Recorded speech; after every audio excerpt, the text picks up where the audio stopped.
आज मैं एक ऐसे फैसले पर बात कर रही हूं जिस पर सोशल मीडिया पर बहस छिड़ी हुई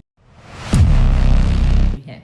बिलासपुर हाईकोर्ट ने एक केस की सुनवाई के बाद कहा कि अगर किसी ने जबरदस्ती अपना निजी अंग महिला के निजी अंग के ऊपर रखा और बिना अंदर डाले वीर स्खलन किया तो ये रेप नहीं है।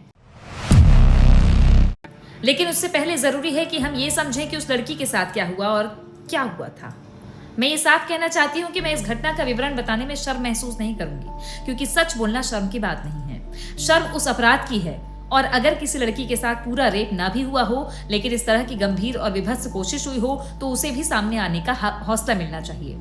मामला साल 2004 का है। सरकारी वकील के मुताबिक आरोपी ने लड़की का हाथ पकड़ा, उसे जबरदस्ती अपने घर ले गया, वहां उसके कपड़े उतारे, उसे उसकी मर्जी के खिलाफ कमरे में बंद किया, उसके हाथ पैर बांधे, मुंह में कपड़ा ठूस दिया। इसके बाद आरोपी ने अपने निजी अंग को लड़की के निजी अंग के ऊपर रखा, लगभग 10 मिनट तक रगड़ा और वहीं वीर स्खलन किया। लड़की ने अपने बयान में कहा कि आरोपी ने पेनिट्रेशन की कोशिश की, लेकिन मेडिकल रिपोर्ट में हाइमन फटा नहीं पाया गया। मेडिकल रिपोर्ट में स्पष्ट और ठोस प्रमाण नहीं मिला कि पेनिट्रेशन हुआ था, लेकिन यह साबित हुआ कि गंभीर यौन हमला हुआ। इसी आधार पर हाईकोर्ट ने कहा कि यह रेप नहीं बल्कि रेप की कोशिश है, क्योंकि उस समय के कानून में पेनिट्रेशन जरूरी शर्त थी। ये समझना जरूरी है कि बिना पेनिट्रेशन के भी ऐसा हमला बेहद गंभीर अपराध है। वीर स्खलन वजाइना के ऊपर होने से यौन संचारित रोगों यानी सेक्सुअली ट्रांसमिटेड डिसीज बीमारी का खतरा भी हो सकता है।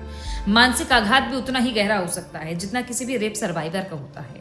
इसलिए कम गंभीर अपराध नहीं है। 2013 से पहले आईपीसी की धारा 375 के तहत रेप साबित करने के लिए पेनिट्रेशन आवश्यक था। कोर्ट ने वही कानून लागू किया जो घटना के समय लागू थी।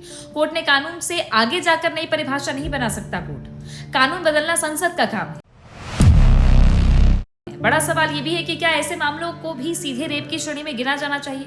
अगर समाज ऐसा मानता है तो संसद को स्पष्ट संशोधन करना चाहिए, ताकि भविष्य में ऐसी गंभीर कोशिश और पूर्ण पेनिट्रेशन के मामलों में कानूनी भ्रम न रहे। ये मामला सिर्फ कानूनी बहस का नहीं है, ये उन लड़कियों का सवाल है जो चुप रहती हैं क्योंकि पूरा रेप नहीं हुआ। हालांकि हाईकोर्ट ने सजा कम की है रेप की कोशिश बताकर, क्योंकि कानून ऐसा कहता है।